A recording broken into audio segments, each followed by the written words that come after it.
How much are you worth as an artist? How much is your art worth? What can we learn from the careers of Pablo Picasso and Jack King Kirby? What can we learn from AI and people going on strike? Valuing ourselves as artists is a major challenge. We have to navigate how large corporations value our contributions, what our expectations should be working for large companies, and what society places as value on artistic careers. I've worked in a variety of creative endeavors, and in this episode, my goal is to try and unpack this concept as much as possible and try and find out what we are worth as artists. This will both be a philosophical discussion, trying to really get to the root of what it means to be an artist working today, as well as some very practical advice to how to manage your career and how a lot of these business structures that cause a lot of friction for us as artists working today function. And again, how you can navigate and best make your way in the world. Welcome to the Visual Scholar Podcast. My name is Mcburnie. I've been a professional working artist for over 20 years, and on this show, we're all about demystifying the worlds of art, creativity, and productivity so that you can get better faster and enjoy your artistic journey. If we're talking about money and art, I guess it's important to discuss what an artist is, or what definition I am meaning when I use the word artist. In this case, I'm thinking of an artist as someone who is creating something. They are using a medium, a craft, to create a message, some way to communicate with, in most cases, other people. Artists can often say things that are hard to actually say with normal words. We can sense the zeitgeist. We can uncover truth within society, within the world. And often these truths and these ideas exist between language. They almost transcend language. And I think in many ways, if you think about music as an example of an art, not something specifically that I would deal with because I'm a visual artist, but music is something that changes the world, and we look up to musicians and we idolize musicians, and they have a lot of control and power over us. And it's often because we can sense a lot of things through music, and it transcends language and many types of thought that can get in the way of just experiencing feelings and things that are very important to the human experience. Likewise, if you hear a story, you might watch a movie. That story has layers and levels to it. It's saying one thing at this level, and it's saying another thing at another level. The resonance between these creates added meaning that is just not possible through pure explanation. If you likewise think about the value that a story can provide to viewers, you can have two people that might be very close, might be very intimate. As you watch the same movie, you read the same story, you can actually learn a lot about each other and have conversations that might not be possible without that story. The way that we all view these stories is different, and our understanding of our shared reality is heightened by sort of looking at movies or stories and then thinking about how your friend views it, how your partner views it. And the way that you both see and understand this story actually can, I think, give you a lot of insight into how you're different and what you think. And there are many situations like this where I really think that the art is very important. And this is what I'm meaning by an artist. It doesn't necessarily have to be someone who is presenting work in a gallery. I think we're really just talking about an individual, someone with vision, who may be marshalling a larger force, but either way, someone with an idea who is going to communicate that idea through a medium. And that I think it is important to kind of state that that medium and that communication is going to be something that rises above normal language, that creates something that is of true value that could not be created or experienced any other way. Probably what I'm not talking about is any conversations about art versus craft. I really view a lot of this discussion to be very similar to, what's going through someone's head and the nonsense they spout after they've gone to philosophy or art theory 101. I think these are really low-level ideas, and the differentiation between art and craft is something that speaks more to marketing, more to narratives that are created by, artists who are quite good at creating narratives. I think that if you look at modern art and Duchamp and the toilet bowl, all of these things that are often, held in high regard, I think it speaks much more to the ingenuity and the marketing ability and the propagandistic ability of those artists to make people think that those things were important. Now, is that art? Sure, that's fine, right? But we're not really delving too much into that conversation. Again, I think it is important to understand that art is created through craft, whatever craft that is. It may be through paint on a canvas. It may be through propaganda. Either way, you need to be quite good at that in order to sell your idea. Another fundamental thing here that I think needs to be said is that often these artistic ideas come from within. Artists just tend to have these feelings and this desire to communicate these feelings through a medium. And I think defining it that way is also useful. That is kind of what I'm talking about when I talk about an artist, is someone who has that idea innately, and that it is not necessarily part of any larger structure, but they do have a desire to tell that story, to uncover that truth, and to tell it to other people. When it comes to valuing an artistic endeavor or the artistic endeavor, I think this can be a massive challenge. For us as artists, I think it is really difficult to value our own work. We're often very close to it. We're not really good at telling whether it's good or not because we were part of creating it. And as I often talk about on this show, the way that we perceive the work and the way that other people perceive it is going to be different. The way that we perceive it based on how we wanted it to be versus how it is really can affect our view of whether it's good or not. And I think that often blinds us to the appreciation and the value it might have to other people, let's say. Fundamentally, us valuing it and figuring out, look, am I any good? Is this good? Does anyone care about this? Is quite challenging on the primary fundamental level. There are also a lot of narratives that you might run into as an artist about how art as a career is not very valued. It's not a good option to choose. There's the starving artist narrative that often gets bandied about. And despite people seeing a lot of these, clear evidence of artists being very important to them, all of the movies, all of the stories, all of the video games being created by people with a lot of vision, and hundreds and thousands of other people with, these little sort of mini visions for how all the different elements and aspects of that larger work should go together. It's not just one person's vision, it's an entire cacophony of different artists, banding together to create these things, despite the clear evidence that that exists and that without it, people's lives would be a little bit more shallow, to say the least. People still do seem to say that, look, on a fundamental level, art is not that valuable. Artists are a dime a dozen. This is kind of easy and, it's not really worth much money. It's not a good career choice. And for sure, I think it's easy also to look around and see many artists who are jaded about the experience of being an artist and trying to get your work valued, trying to make your way in this world.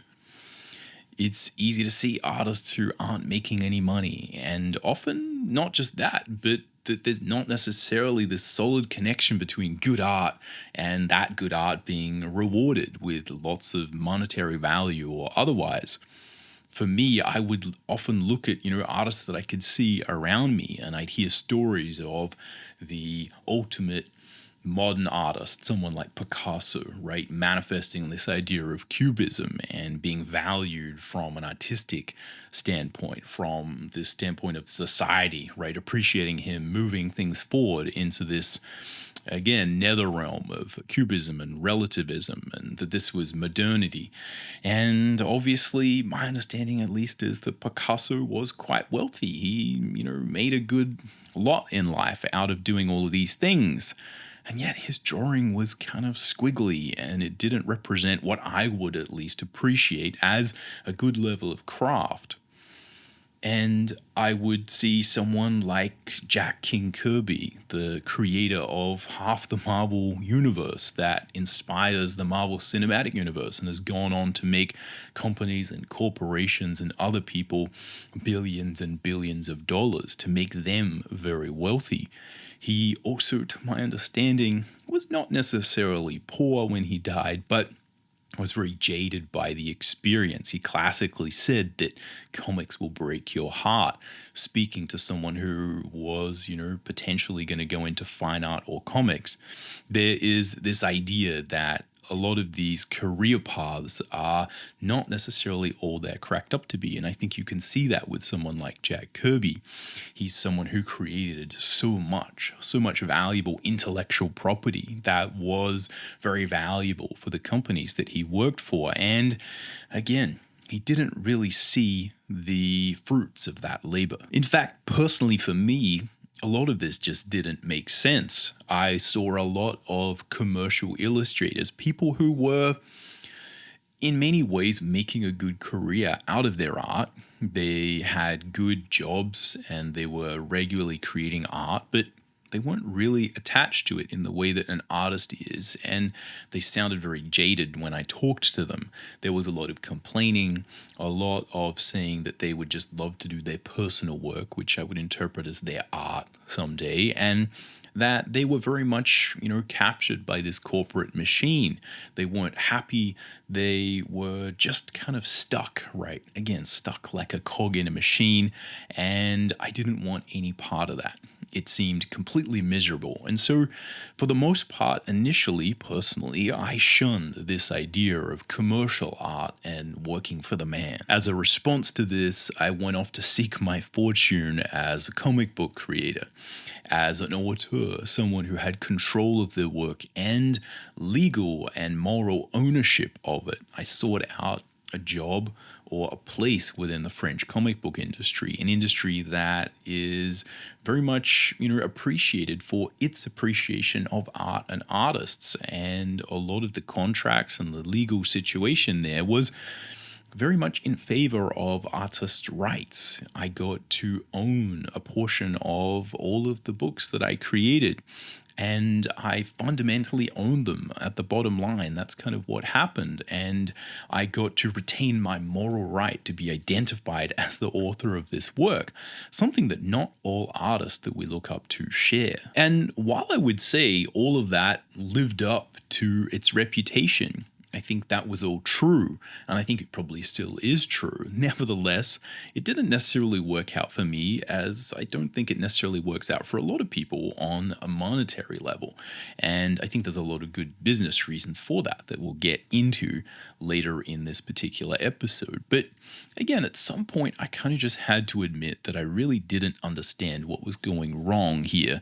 I didn't understand the truth of the situation. And a lot of the things and the actions that I was taking in my career to try and avoid a particular thing, head towards another thing, again, there was a fog upon me and I really didn't understand what was going on. One of the major enemies that I think got me early on was this narrative. Now, I speak about the idea of narrative and a lot of artists being very good at controlling the narrative. I think a lot of modern art speaks, as I said, much more to someone's skill at propaganda and marketing than it does to artistic skill or craft. And again, that's sort of part of the whole game, part of making a product and selling it to people.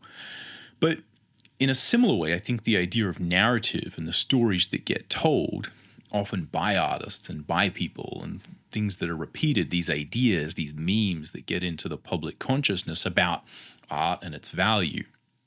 A lot of these things, I think, were ideas that I was very much falling prey to. I think there's a lot of mythology around being an auteur, around being an artist's artist and, creating your own thing. There's something to be said for that for sure. And I think there's a lot of paths to success there. But I feel like, taking a vow of the starving artist is a narrative that, again, has a lot of mystique to it, but can also be very miserable, not that much fun, and again, can make a lot of people very, very unhappy in the long run. Even if we look at some of these larger stories, again, we often have a whole bunch of very complicated ideas being boiled down to very simple ideas. Even the idea of a large corporation is a little bit misleading. Corporations and companies are just made up of people. They have certain incentives, and I think that's where the real rub comes. But again, it's all just people, and everyone's trying to, make their way in the world and do the best they can and work with the incentives they have. There's not necessarily a big evil corporation, although I think a lot of the structures end up that way.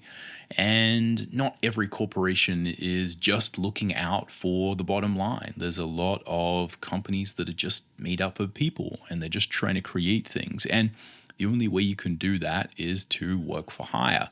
So again, I feel like it's complicated here, but the real thing that I needed to do, and that I think is important to do, is to try and just break down the fundamentals of how these things work. Obviously, artists do change the world. People do value art. Intellectual property is incredibly valuable.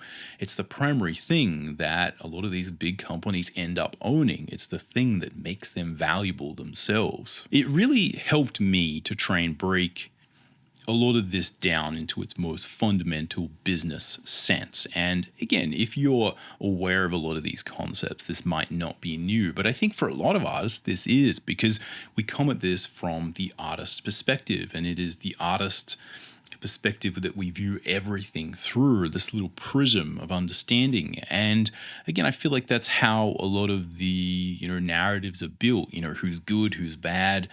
These large corporations are evil, these ones are not.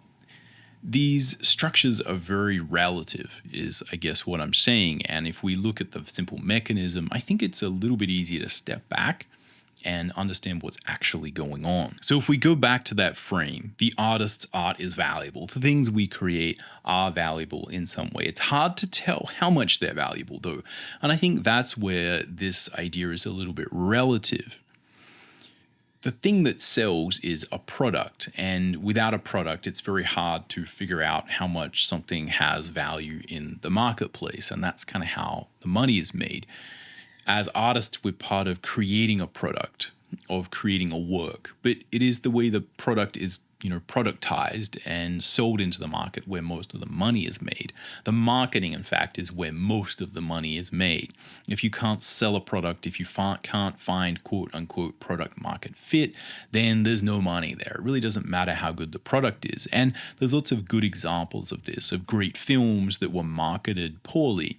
Not necessarily that the marketing wasn't good, but even just that the film wasn't the film that people thought they were going to see. Someone thought, hey, that's not going to sell, so let's try and make it feel as if it's a different type of movie, and everyone goes to it and they're unhappy, right? Because again, expectation, what you're sold, the idea behind it, that whole process is very important. So you need all of these things to work together. But fundamentally, it's important to understand that as an artist, the thing you're making, either you may be a Picasso and the product you're creating is kind of just a canvas. It is a sketch, a lithographic print. What it is a physical product. The way that it's marketed is a very large part of the product, and the way that value is attributed to it. And I think that's where often with capital A art and gallery work that the real magic happens. It's the marketing and the process behind selling those canvases that defines their value in the marketplace. It's very much a matter of convincing people that this has value and that it's going to increase in value. If you look at someone like Jack Kirby as another example, and we can follow this forward, Jack Kirby is creating the actual comic book pages, and they are going to create a comic book. This is the product that gets sold into the marketplace. A big part of the marketing is done by the quote-unquote writer, the Stan Lees of the world, the people who hype it up and make people feel good about being part of this new Marvel universe. So again, it's important to separate these things out and understand that the art has value the marketing has value, and the product is really the important thing that we're all working towards. The product is the thing that makes money. Most of the friction, I think, for us as artists comes from the arbitrage, where these large corporations or people, individuals, get in the middle of us and the market, and they often define what the product is, or they kind of just arbitrage the ownership of that product. And this is something you can see all around you. It's just important to wake up and understand what is happening. You can be an artist. I could, potentially sell my art to be printed on a mouse mat or some kind of print on the wall. But the question is, again, who is controlling the marketing for that?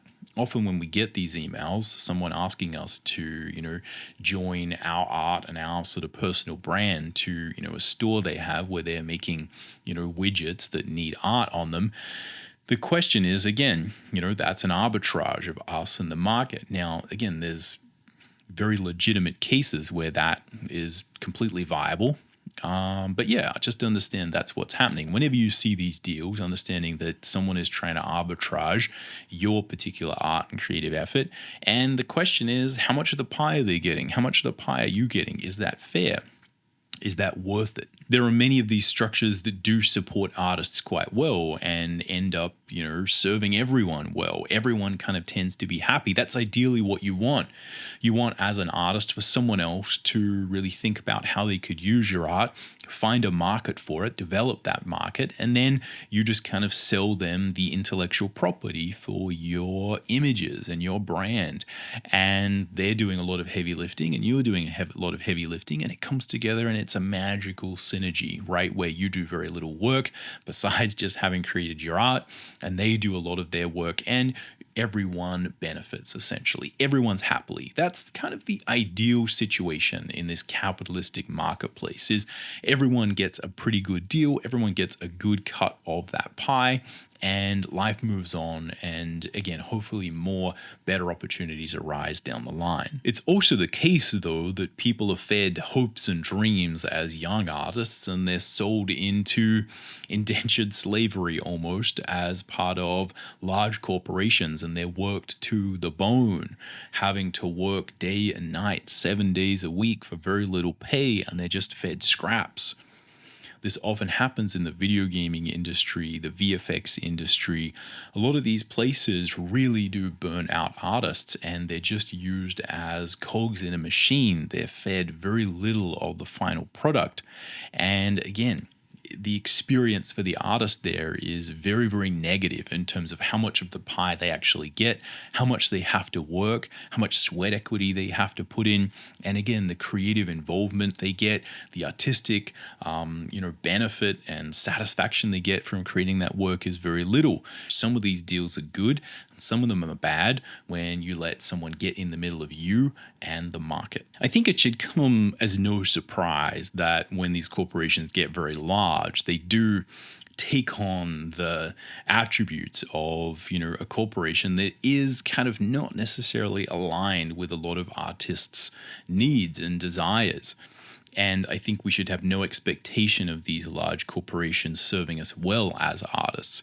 If you look at the history, again, of someone like Jack Kirby and his creations, where fundamentally he created, as far as I'm concerned, a large portion of the Marvel universe. He came up with a lot of the ideas that are directly, seen within the Marvel Cinematic Universe. And this is where these ideas persisted, not necessarily owned by Jack Kirby, owned instead by a corporation, and then built into these later structures, worked upon by hundreds of other artists who, again, didn't own those works or those characters for the most part. And then that entire collection of intellectual property gets sold to a company like Disney. Now, again, what is everyone's incentives here? It's not necessarily to employ artists or to serve anyone. Is to create products based on that intellectual property, because the intellectual property in the corporation has become larger than any one artist, larger than any one artistic vision. Money and art are different. They're separate. I think this is really important to understand, and this has helped me the most. The money is made when you have a good product market fit. This is where a product is good and the market wants it. we are valuable insofar as we can help to make that product good. 100 years or more ago, if you were creating a magazine or a newspaper, a printed product to sell to people, this was new technology. This was hot stuff. This was how you were creating, completely new boundaries of entertainment and news. You needed illustrators to help sell and make this product better. Otherwise, it was just words. You needed illustrations for as many pages as you could in order to sell products within that newspaper. You needed illustrators and artists to create advertisements. If you needed to sell the entire thing on the newsstand, you needed an amazing cover. And this is where you have your Norman Rockwells, your J.C. Leyendeckers that were paid handsomely to create these amazing covers for places like the Saturday Evening Post. And I'm sure there were hundreds and hundreds of other magazines, hundreds and hundreds of other artists that were all compensated well because the corporation and the product needed this to be successful in the marketplace. Likewise, commercial photography gets superseded by stock photography, and a lot of commercial illustration became supplanted by clip art, by stock illustration. This was the paradigm that affected people, again, 30, 40 years ago. This was a major factor, and a lot of these are now being supplanted by the idea of artificial intelligence being able to create these things without using stock photography. There's always a way that the products that we're creating and the companies that are going to find the product market fit, if we don't take control of that ourselves as artists, are just going to probably find a way to do that in the cheapest way possible. That's what they've been doing since the beginning, and there's no reason to believe they're going to stop at any one arbitrary point. Mediums themselves rise and fall in their relevance to the general marketplace and the ability to find product market fit for products. Like comic books. Back in the day, you had amazing artists. You had Hal Foster. You had all of these comics like Prince Valiant, Flash Gordon. And the artists that created these things were rock stars. They were the absolute cream of the crop of aspiration for people to get a Sunday strip in the paper. This was like making it big. This was huge. And now, again, that medium has, for the most part, been superseded by film and television and streaming services that provide entertainment in a way that the market seems to like more. It doesn't mean that there's no product market fit, but again, the size of that market has shrunk. In a similar way, if you liked low poly modeling, you were all the rage back in the day, back in PlayStation 1, PlayStation 2. Low poly modeling was all it. Now, there's not as much need for that. But again, none of these things you notice means that the artistic form fades from existence. There are still many games that do really well with a low poly modeling look. People still create amazing things with comics. The key is the corporations and the products that are being built and the value that is captured there and the degree to which they are going to hire a whole bunch of artists to work on it. It's worth noting that obviously a lot of the value that we're going to receive from being an artist is not necessarily going to be monetary. And I think that's something that easily gets lost when we let other people write the narrative and the story for what success as an artist means. Now, this is not to fall into the starving artist trap and say, hey, look, you can just be poor and, the money doesn't matter. Again, I think all of these things are immensely complicated. Again, I'm just trying to understand it, partly for myself as well. Talking through these things, I think, is useful. But obviously, just creating your art and having other people experience it and seeing what they think. Again, there's this idea I spoke about in the beginning about two people viewing a single piece of art. The way that you both see it is valuable, right? Because you can have a conversation. What did this mean to you? What did this mean to you? And then they're like, oh, you thought this? Well, that's interesting because I thought this. Again, there's a conversation that you couldn't have without that piece of art. In a similar way, I think that's something that we get to experience as artists with everything we make and with every interaction we have with people. Did you like this? Did you think this was interesting? What do you feel about this? Just that experience of creating something or having an idea, manifesting it from nothing, putting it out into the world, and then seeing what people think.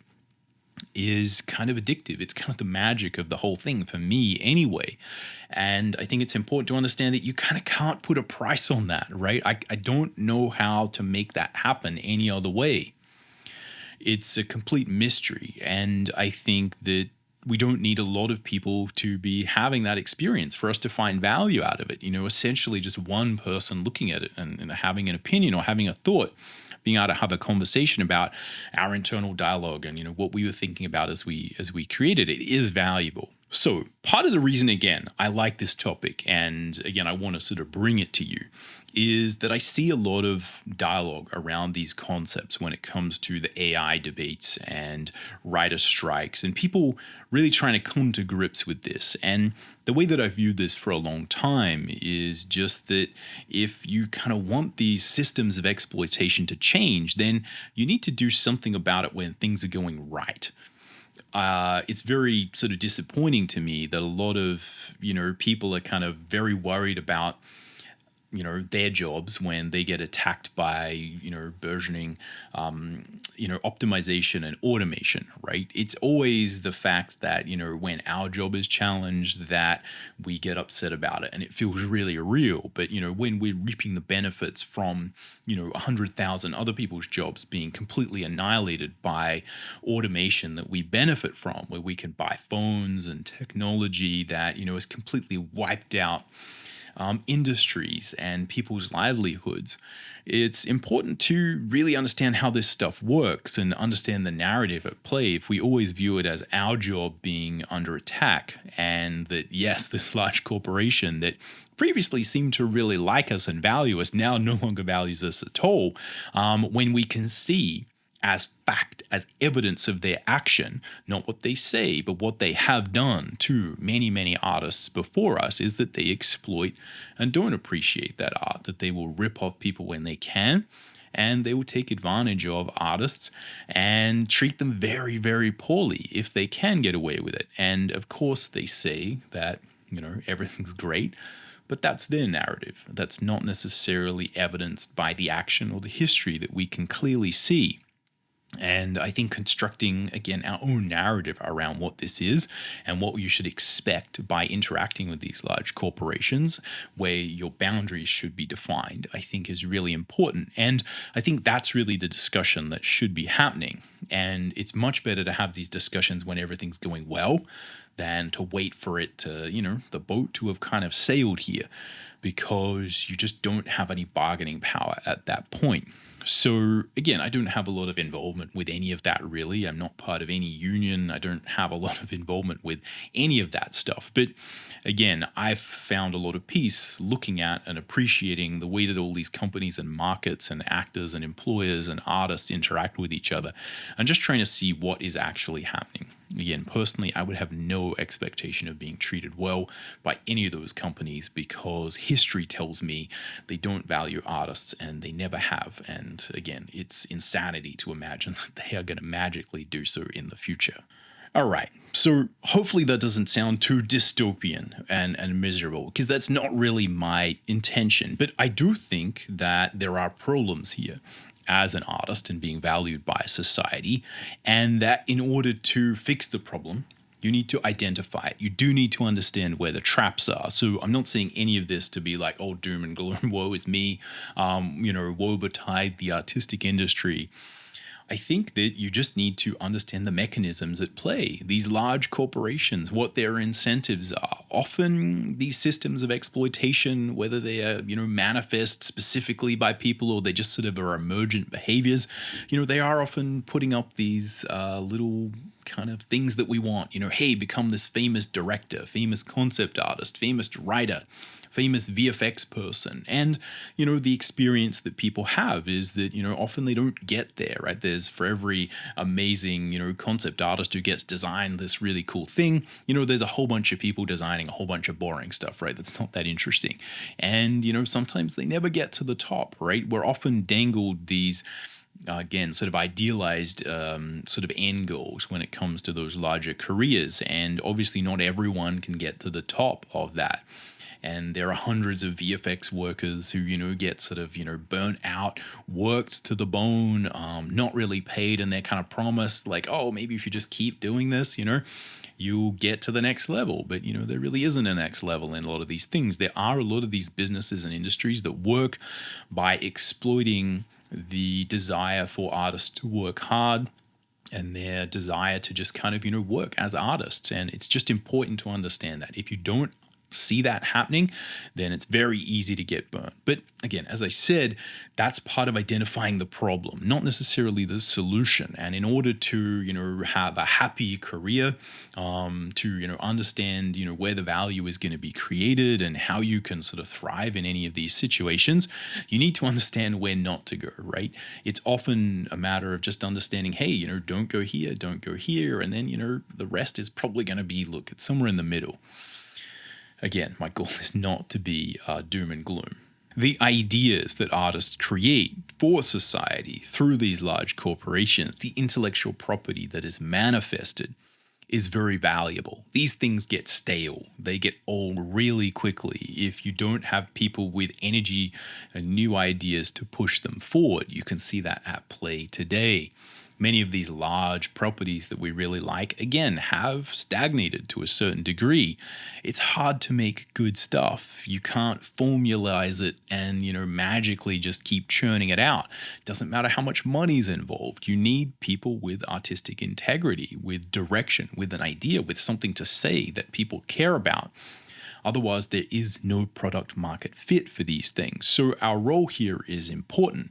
It's really just a matter of understanding what path you want to take. And I think it's really important to separate the way you value your art from the way that is valued from these monetary structures, and not let society confuse those things. Because I think that's often what's happening is we're fed a narrative that says our art is valuable in the marketplace and therefore it has valuable. And, this art is worth less and this art is worth more because someone is paying us in the marketplace more or less for this.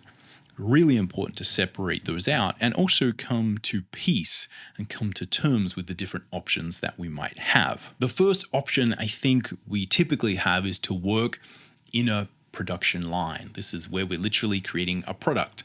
You are in a production chain. You're one little cog in a larger machine, and this is what most art jobs are. Now, I think this is a perfectly fine thing to do, but again, you have to really pay attention to how that chain is working, how that machine functions, where the value is being created, and you have to consciously work towards the roles that are going to get you more money or be more valuable if that's what you want to do. And you also have to understand that that train might stop really quickly because, again, it's not designed for you to have a job.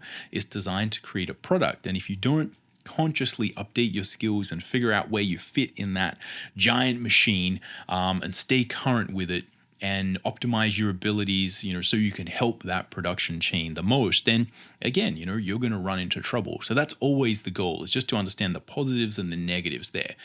You can have a huge amount of fun working in these production chains surrounded by other people who are really passionate. And if you get on good teams and good products, this can be an immensely positive experience. You're literally surrounded by a huge number of other talented artists that you can learn from constantly, and you all raise each other. And you create products and things that just wouldn't be possible for a single person to create. And there's something magical about that, right? You're part of something bigger than yourself. And again, there's nothing that can be, said poorly about that experience. Again, I've had great fun doing that, but it is what it is. And sometimes that train stops real quick. The second thing you can do as an option is to own the entire chain of the business, right?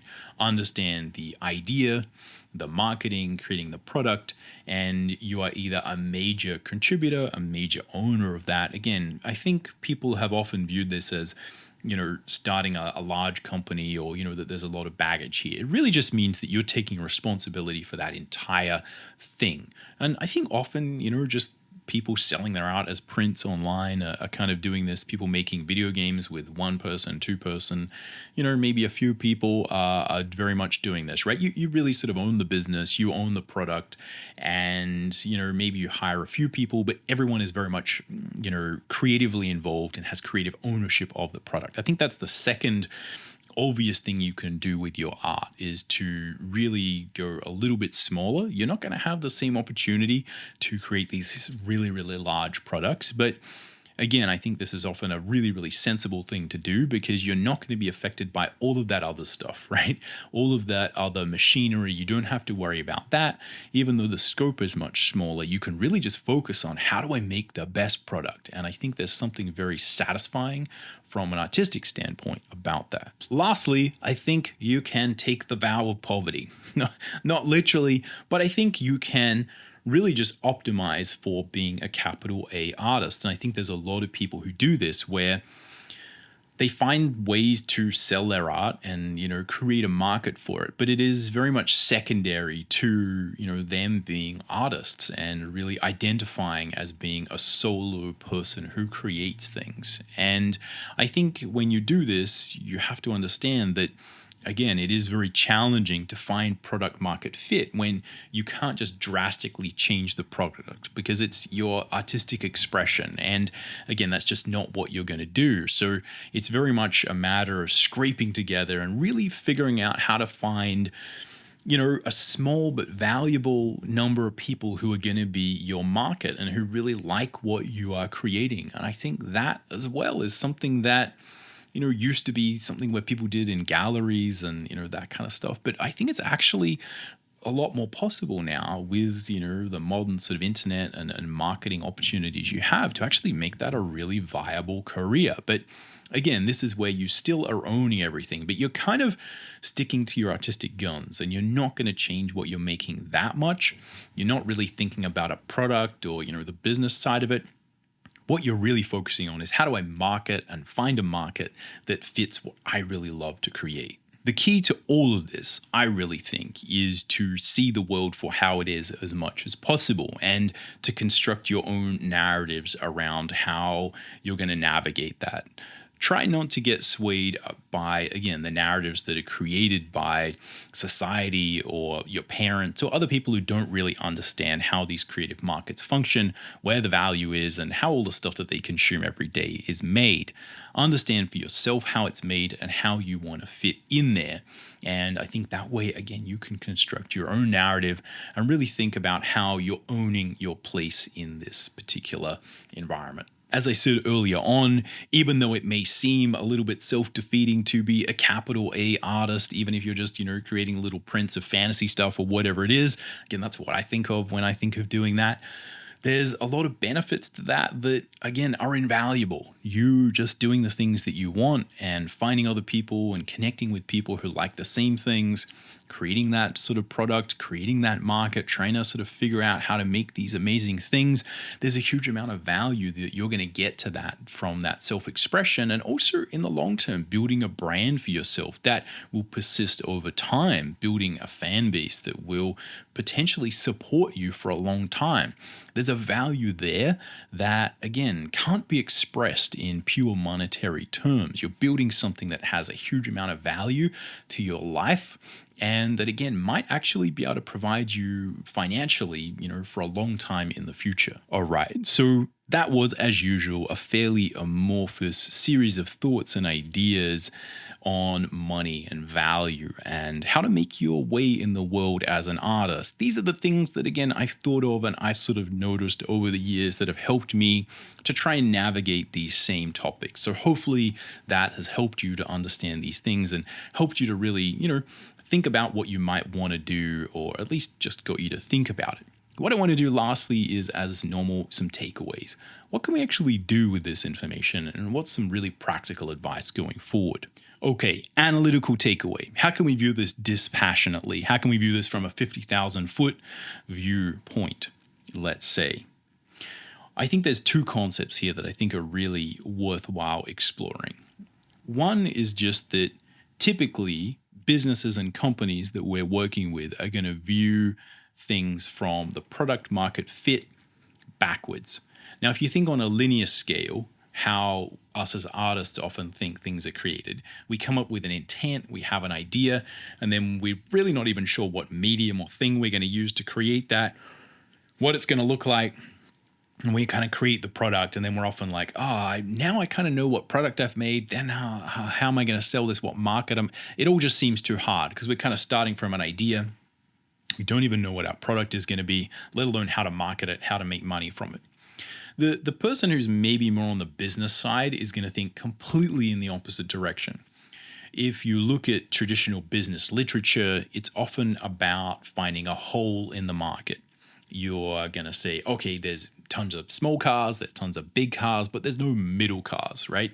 There's no, middle cars that are this color. There's no, SUVs, right? SUVs was a giant market segment. We need a small SUV, and then what everyone wants. There's a hole in the market. You create that product, you make money, right? Because for some reason, everyone wants an SUV, despite it being tiny and small and can't go off road. So it doesn't matter whether it's logical or whether that's needed. There's a hole in the market. You create the product, you get product market fit, and just money starts coming out like crazy. So this is a thing that people are always wanting to happen. From a business standpoint, they're looking for holes in a market. They're trying to exploit it. They're trying to create a product that fits into that jigsaw piece. And if you look at, an artistic endeavor, like again, maybe sort of Hollywood again, which I love to use as an example, this would be where people are saying, hey, people are talking about pirates. Everyone's really keen on pirates, but there's no Pirates movies. We haven't had a Pirates movie since Pirates of the Caribbean. So what do we do? Do we make another Pirates of the Caribbean 7 or 8 or whatever it is? I have no idea how many we're up to right now. Or do we make a completely new property? But this is where they think about like, what is the zeitgeist? What is, popular right now? How do we make a movie that is sort of going to fit that particular market? And they work backwards. Again, completely opposite to the way that we approach things. And I think finding a good hybrid is worthwhile as an artist. Again, if you can. Some people can, some people can't. But also understand that this is where a lot of the friction happens, is you have people who are trying to create a product and they already know the market they're trying to fit the product into. And that kind of doesn't often gel with us as artists who are trying to come up with like, but what's the point of this? What's the idea? And it's like, this is where often garbage is created, right? Because these things don't really mix that well. And making them mix well is part of the magic of, making these large projects good, and every good movie series, every good television series, every good game is something where people have managed this complexity really well. And they figured out how to find a market, find a hole in that market, create a really good product that has intent, that has artistic integrity, all of those things. And again, make that sort of well. So again, that's just important to understand. You're often coming at that from different angles. Now, if we look at that concept of the creation of a product, the way that you typically get value from the creation of that product as an individual or a group of individuals is you either want to be at the sort of early ideation phase where the IP is created, the idea is conceived, there's a lot of value there. And there's also a lot of value when it comes to the marketing or actually figuring out how to sell it. Those are the two things that are really valuable in that process. The thing that's not valuable is what's in the middle, which is the production, the actual creating of the thing. Now, you might be saying, look, that's not fair, but that typically is how this functions. So the people who have the most sort of creative control, who come up with the ideas, are valued a lot. The people who are just in the middle, sort of making things, doing stuff day to day, even though they are the people who literally get it across the line, they are not typically going to receive that much money. Those roles in the middle of production are commoditized. And again, the things that are important are, let's come up with an idea for a product that is going to fit a market, right? And being able to market it and make money from it is super important. If you look again at a lot of Hollywood films, the marketing budget is often equal to or a substantial portion of the production budget. So people spend $100 million making a film and $100 million marketing it. If you don't market it well, no money comes out of that product market fit. So just understand this fundamental thing. This is often described visually as a smile curve. So if you think about on the left or the right, whatever it is, right? You kind of have a line, right? At the start of that line, you have, again, I'm sort of flipped on the camera, so I'm trying to do this on the camera, right? At the beginning, you have an idea and a product, and there's typically lots of money is received there. As you get into production, right, the amount of money that's received is sort of less. And again, as you have to sell that product, the amount of money goes up, right? And again, this is just one of those fundamental things that is really, really important to understand in the equation. So this often means that a lot of things that don't seem like they're fair happen frequently. I think this is why often VFX industries get really, really grindy. You know, these VFX on movies are commoditized. Anyone can do it. You can get anyone to make a pirate hat for your pirate film. No one's really going to care whether it's good or bad. It seems. You can get someone to make a VFX boat for your ship. These things are viewed as being commodified by the people who are, sort of capturing that value. Now, whether or not they are, whether or not the product is actually improved significantly by having a better pirate hat, better costuming, better artistic integrity, a better story, better actors, better VFX. Again, there's often a level to this, which is kind of found out through that marketing, right? But again, just understand that fundamentally, if we are in production on those large corporations, that there's not a lot of creative input, there's not a lot of power, and those are commodified positions, and they're the most sort of easily upset.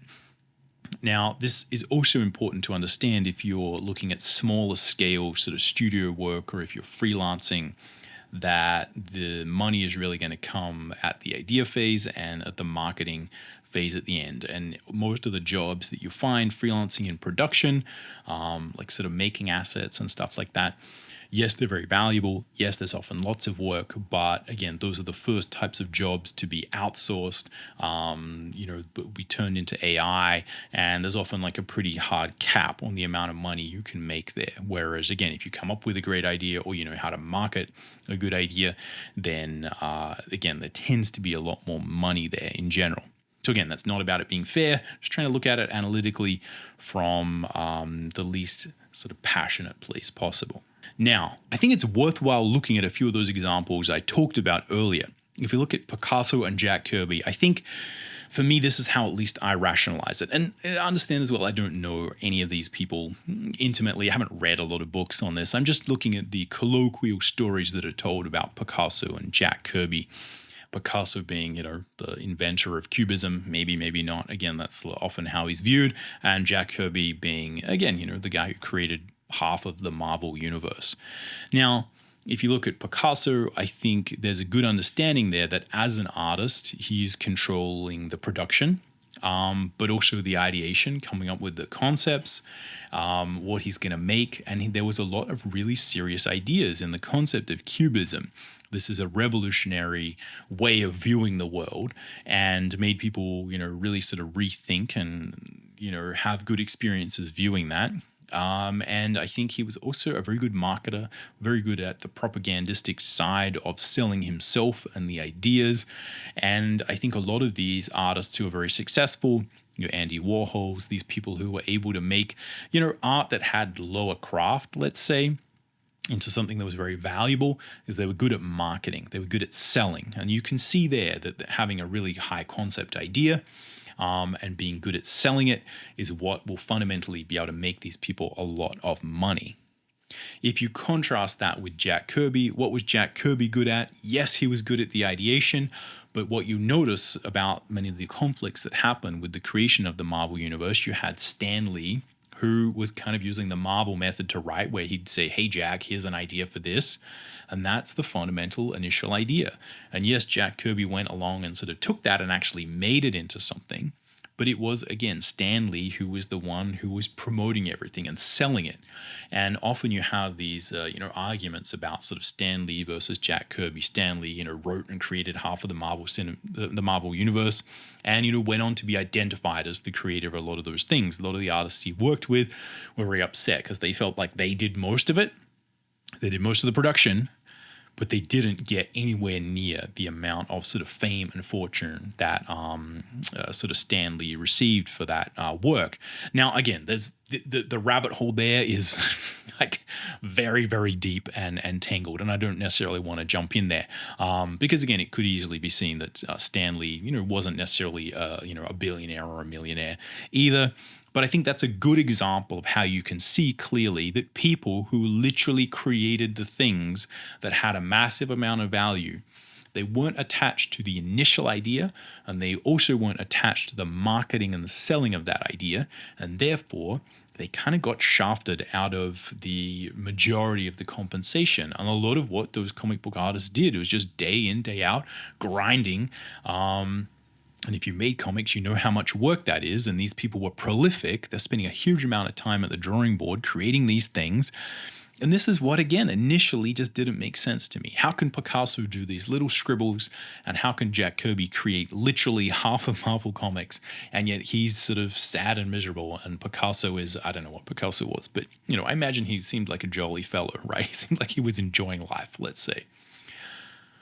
And I think, again, you can really understand this through the smile curve of production and compensation, right? The production just never gets that much compensation. It's the ideas and how to sell it. And again, you can view this very simply. If you knew someone who really was able to sell something, like, hey, if you make this art, I'll be able to sell 1 million copies of it. That would be valuable. You would want to work with that person. Understanding how to get the product market fit and sell it into the market is immensely valuable. That's what makes all the money, as is that initial idea, because it's often the initial idea that will help the product market fit. Either way, none of this is fair, none of this is ethical, none of this is moral, but I think that's the best way I've come to understand how this stuff functions, again, dispassionately. If you want a simple bro version of this, I would say if you are going to work for the man, make sure you get a damn good contract, but probably just don't work for the man. If we look at the really practical, like what can you actually do? Like what as action can you do going forward to really move the needle or improve your career chances, etc.? I think the first thing is just to understand a lot of those fundamental business mechanics and how they all fit together. Firstly, understand that the marketing is often how the money is made. And the more you can understand about marketing, you don't have to become some creepy marketing salesperson. Again, as artists, we don't really like that vibe. But look, the more you can understand about marketing, the better. If you understand that's how the money is actually made, I think it makes the world, make a lot more sense. The second thing here, I think, is to really get good and focus on the ideas. So often in the beginning of our artistic career, for me anyway, but maybe for you, I feel like we do have a lot of ideas. We have those key concepts and the ability to say, hey, I'm going to make this whole world. I'm going to make my own story. I'm going to do my own thing. And then again, the problem is that it's often those production level jobs that are most commodified. Those are the ones that we actually have the best opportunity of getting in the beginning. And we often get shepherded towards them from people giving career advice. Like, hey, you can get a job doing this thing that, again, isn't that creatively fulfilling, but at least it's a job. And so we start to do that. And we lose a lot of touch with that artistic instinct to create.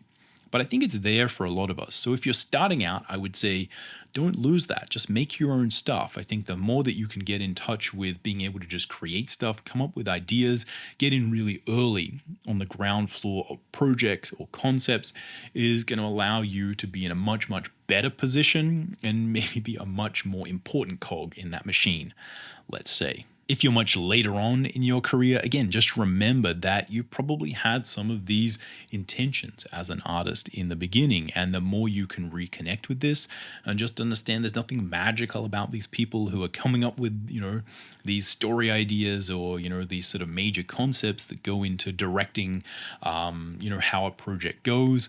You can do that too. It's just a skill. You need to build on it. You need to trust your artistic instinct. You need to develop it. You need to figure out how to make probably your own little projects and just keep that going. But understand, you making your own stuff is not just you kind of scratching a creative itch or, doing this thing that isn't that valuable. It's you figuring out how to do that stuff yourself. And eventually it's not just a little bit valuable, that is a lot valuable. Lastly, I would say, although I have said, and I think it is evident that the craft, the production is not that valuable. I really think you should focus on your craft, because I think there is a hurricane of automation coming on us. And what this means, as I've said frequently, is not necessarily that all the artists are going to lose their jobs from these large corporations. Look, that may be the case, but I think what's going to happen is many structures that are going to be part of you creating your own business are going to collapse onto themselves and become very accessible, to the point where it would be silly not to just make your own thing. And if you can work on your craft and you can understand, again, that many of these ideas about the marketing and the structures that involve the distribution, the packaging of products, the way that they're sold, these things are going to become easier and easier. They are very easy now, but the storm of automation is going to collapse a lot of these things down onto each other. And there's going to be a good opportunity, potentially, again, no one knows the future, but there is a good chance that there will be a new golden age of people being able to create stuff by themselves with very small teams. And what you need there is a good ability to understand craft, because if you understand craft and you have good ideas and you understand how to sell and sort of create that product that people are actually interested in, you have a vertically integrated business. And at that point, I think you have a lot of creative freedom and, to a certain degree, the best of all of these worlds. Lastly, if we look at a spiritual, philosophical takeaway here, it's a real challenge, because artists often want to be artists. We want to sit in our studio and do our thing. Like maybe a lot of the extroverted performance-based artists, they want to go and perform. But, again, I'm sort of thinking about this from my perspective. I can't really speak to that. But a lot of us like to sit in our studio. We like to do our thing. We don't want to think about money or marketing or any of these concepts. They, in many ways, can affect the intent and the purity of our artistic expression, and they can get in the way of the complexity of figuring out what we want to say. But it could also be said that the business and the marketing and coming up with these things is part of the artistic experience. I think it very much was so for Picasso and a lot of people who have been successful. I think they found a way to make those things an art, to work on them, to be playful with them, and to learn how to express themselves through the products and the businesses that they made, the propaganda and the marketing that they engaged in. At the bottom line, you should understand the mechanisms at play here dispassionately, as I've tried to explain, because then I think you can understand that you're making choices. It is a choice to do one thing or another. You have more power there. I think it's critical to get a feel for what we should expect from working in large corporations. Do we just want to be a small cog in the machine, a large cog in the machine? What expectations should you have if you do that? And I think that will allow you to come to peace with the decisions you're making. Likewise, if you take your vow of poverty, you don't worry about making too much money. You just focus on the artistic purity. Again, I think there's a lot of artists who do that, but they bemoan the lack of money. And what they're getting is a lot of positive ability to be artistically expressive and to really explore life and live a lot of things to the fullest. Again, there's no one answer here, but I think a lot of people can find happiness and contentment if they understand they're making conscious decisions with their artistic career and that they have weighed the positives and negatives that come with that.